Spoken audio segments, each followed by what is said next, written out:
हिंदी की साहित्यकार मृदुला गर्ग जी की रचना बेनाम रिश्ता आज आपके सामने लेकर आए हैं।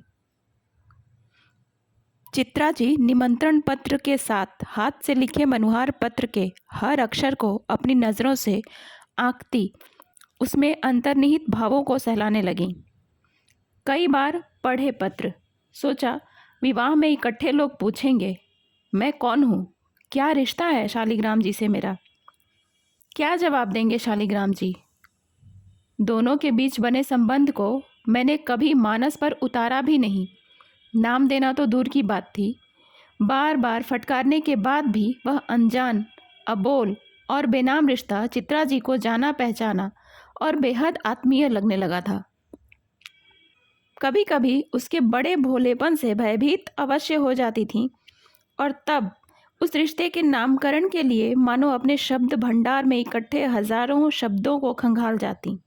नहीं मिला था नाम, और जब नाम ही नहीं मिला तो पुकारें कैसे।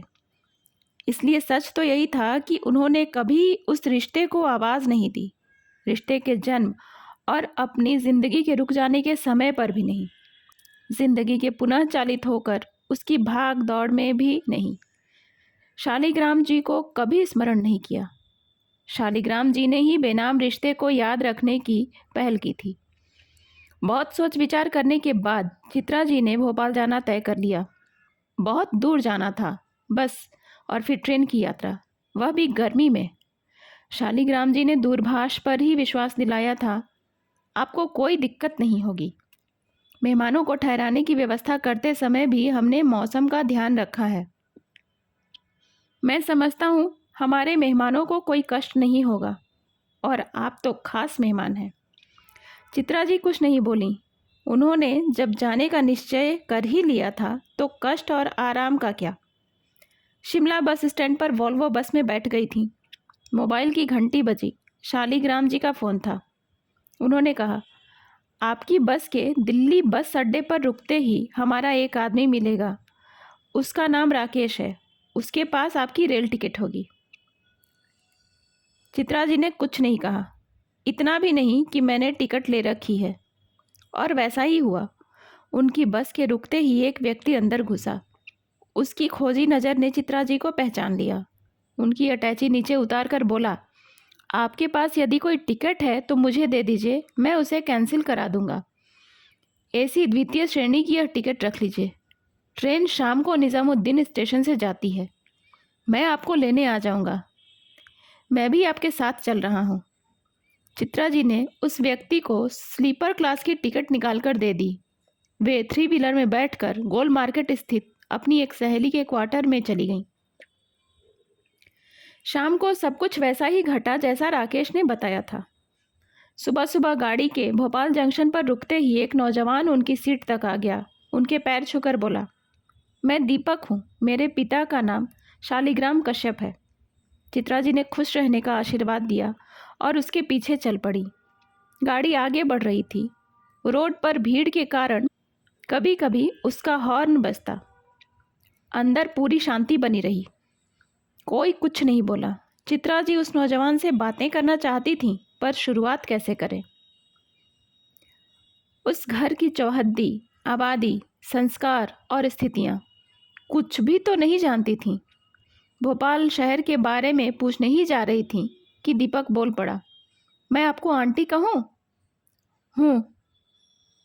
तो आंटी, बारात आज शाम को आ रही है। लोकल बारात है, इसलिए समय से ही आ जाएगी। मैंने सुना है कि आप कल ही लौट रही हैं। आपके पास समय बहुत कम है।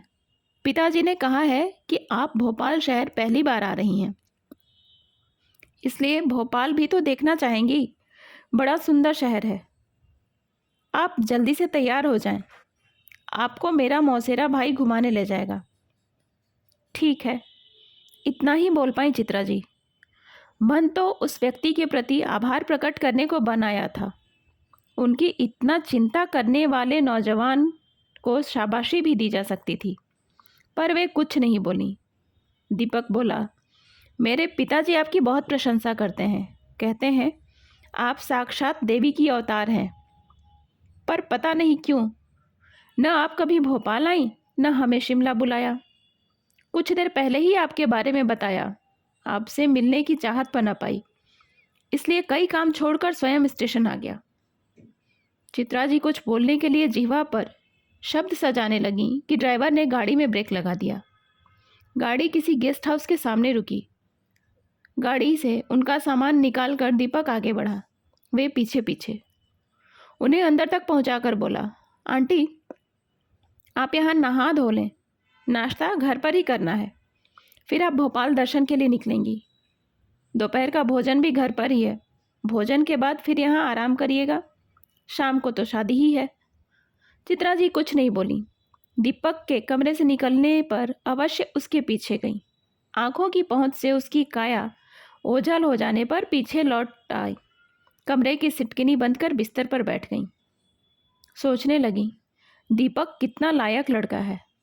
19-20 वर्ष का होगा, इतना जिम्मेदार और पितृभक्त। समाज नाहक परेशान है कि युवा पीढ़ी बिगड़ गई। मेरे साथ थोड़ी देर गुजार कर इस युवा ने मेरे मन में जगह बना ली, पर श्रेय तो इसके पिता को ही जाता है, शालिग्राम जी को। उनका ध्यान आते ही चित्रा जी उठ बैठी, अपना ध्यान बटाने के लिए तैयार होने लगी। चित्रा जी के नहा धोकर तैयार होते ही नरेश आ गया था। उन्हें नाश्ते के लिए ले जाते हुए पूछा, आप दीपक की बुआ जी हैं? उसकी 2 बुआओं से मिल चुका हूँ, आपसे पहली बार मिला। दीपक का मैं मित्र हूँ। शालिग्राम जी शीघ्रता से गेट पर पहुँचे। उन्होंने चित्रा जी का अभिवादन किया। नरेश ने कहा, घुमा लाया आंटी को भोपाल, इन्हें तीनों ताल अच्छे लगे। नरेश इतना नहीं कहता तो शायद चित्रा जी सामने खड़े व्यक्ति को पहचान भी नहीं पाती। कुछ दरक गया था चित्रा जी के अंदर। उन्होंने अपने को संभाला, हाथ जोड़कर उनके अभिवादन का उत्तर देते हुए चेहरे पर भी मुस्कान थी। नाश्ते का इंतज़ाम फ्लैट के बाहर वाले हिस्से में ही किया गया था। कुछ लोग नाश्ता समाप्त कर चुके थे, कुछ का जारी था, कुछ आने वाले थे। शालिग्राम जी को चित्रा जी को लेकर नाश्ते के स्थान पर पहुंचने में 2 मिनट भी नहीं लगे होंगे, पर वहां उपस्थित नाश्ता कर रहे मेहमानों के प्लेट में पड़े स्वादिष्ट व्यंजनों में मानो एक विशेष व्यंजन आ टपका। ये कौन है? प्रश्न पसरा। इन्हें तो पहले कभी नहीं देखा, स्वाद लेने लगे लोग। आपस में प्रश्नों का आदान प्रदान हो रहा था, उत्तर किसी के पास नहीं था। शालिग्राम जी की पत्नी माला भी आ गई। रिश्तेदारों से नाश्ते का स्वाद पूछती, कुछ और लेने का आग्रह करती, आगे बढ़ रही थी। किसी ने पूछ ही लिया, वे कौन है? कोटा की साड़ी में सुंदर सी महिला। माला ने इधर उधर आंखें दौड़ाई। दूसरी ने स्वर दबाकर ही कहा, वही जो शालिग्राम जी के साथ हैं। उन्हें शालिग्राम जी ने स्वयं अपने हाथों से प्लेट लगा कर दी है, देखिए। ठीक ही तो कहा था सबने। माला ने भी यही देखा। चाय का प्याला लिए खड़े थे। सौम्य आकृति, लगभग उसकी ही हम उम्र, बड़े सलीके से नाश्ता कर रही। कौन है यह महिला? शालिग्राम जी ने तो कभी इसका जिक्र नहीं किया। आमंत्रण भेजने वाली सूची भी माला ने पढ़ी थी, किसी अनजान महिला का नाम नहीं था। फिर कौन है यह? प्रश्न तो अनेक थे, पर वह अवसर नहीं था पति से प्रश्न पूछने का, जबकि अधिकांश मेहमानों के बीच यही प्रश्न बॉल की भांति दिन भर उछलता रहा। उसकी पाली में भी आता रहा। रीति रिवाज और रस्म अदायगी में सब एक दूसरे से पूछते रहे। दोपहर के लंच के समय भी चित्रा जी आ गई थी। शालिग्राम जी की एक साली उनके पास गई। आप कहाँ से आई हैं? दूसरा प्रश्न पूछने ही वाली थी, आप मेरे जीजाजी को कैसे जानती हैं? इस बीच स्वयं जीजाजी उपस्थित हो गए थे। उन्होंने अपनी साली को किसी और विशेष मेहमान की खातिरदारी में लगा दिया था। गेस्ट हाउस में आराम करते हुए चित्रा जी का मन कई मसलों में उलझ गया था। बहुत दिनों बाद 25 वर्ष पूर्व घटी घटना का संपूर्ण दृश्य नजरों के सामने रूढ़ हो गया। शिमला से गाड़ी में पति पत्नी और दोनों बच्चों का कुल्लू मनाली के लिए प्रस्थान। थोड़ी दूरी पर जाते गाड़ी का खड्डे में गिरना, पति के सिर में चोट आना, उनका होश नहीं लौटना, डॉक्टर से बातचीत, बेहाल बेहोश चित्रा जी के सामने डॉक्टर की एक मांग पर शीघ्रता से विचार करने का आग्रह। अकेली खड़ी चित्रा जी 2 नन्हे बच्चे माँ से चिपके, अपना पराया कोई साथ न था। निर्णय लेना था चित्रा जी को। सब कुछ चला गया था, जो बचा था उसकी मांग थी। चित्रा जी ने वह वस्तु देना स्वीकार कर लिया जो उनकी थी। डॉक्टर का सुझाव, और फिर मृत्यु के करीब गया व्यक्ति जीवित हो गया।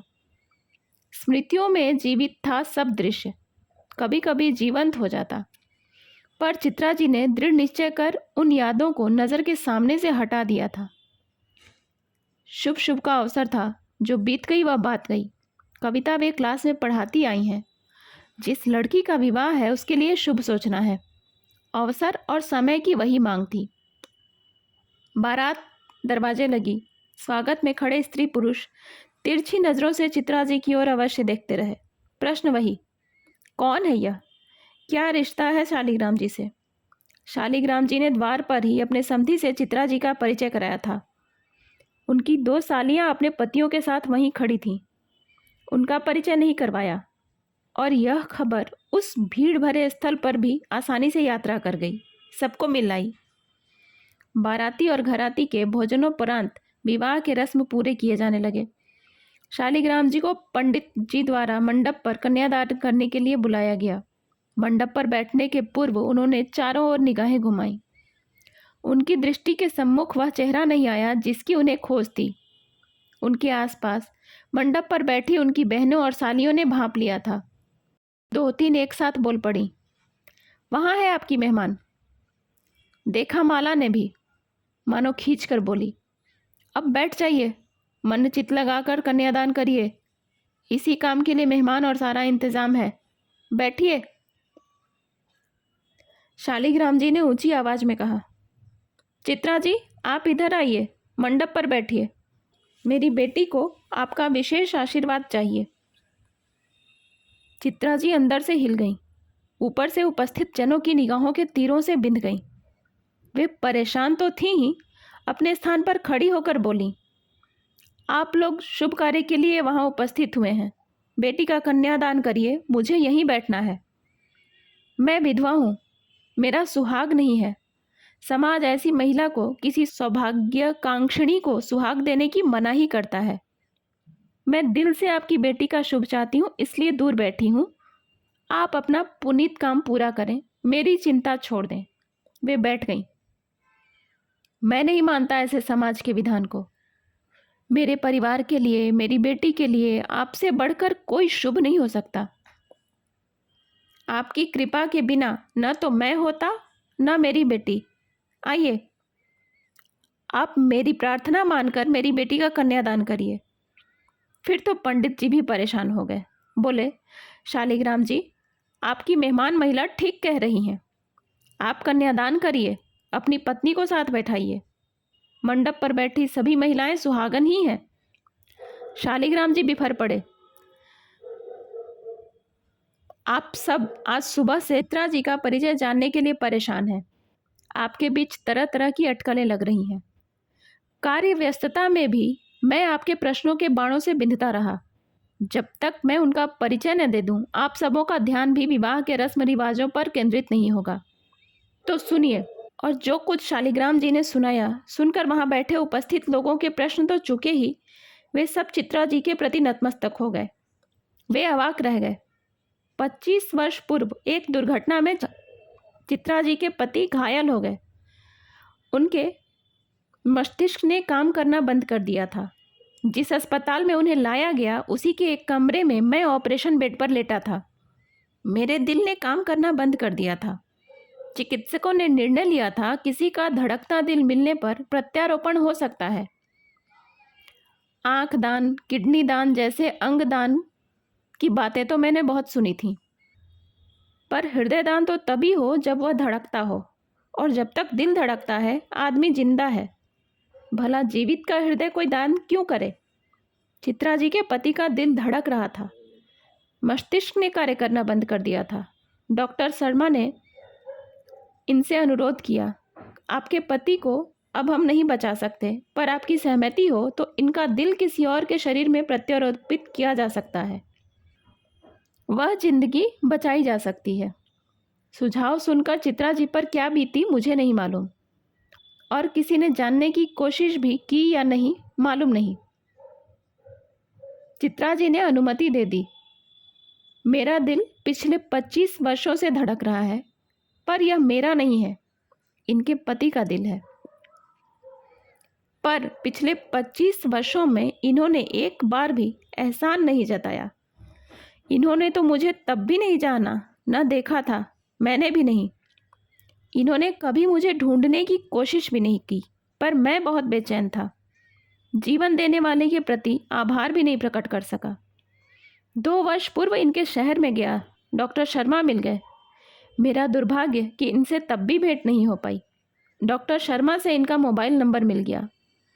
फ़ोन पर ही मैंने इन्हें अपना परिचय दिया, मनुहार पत्र भेजा, फिर निमंत्रण।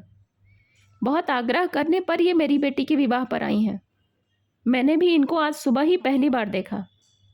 अब आप ही सोचिए पंडित जी, हमारे परिवार के लिए इनसे बढ़कर शुभ और कौन होगा। मेरे विवाह और मेरे बच्चे होने के पीछे भी यही तो है। मैं हूँ तभी तो सब है। कन्यादान के रस्म के समय तो सबकी आंखें भरती हैं।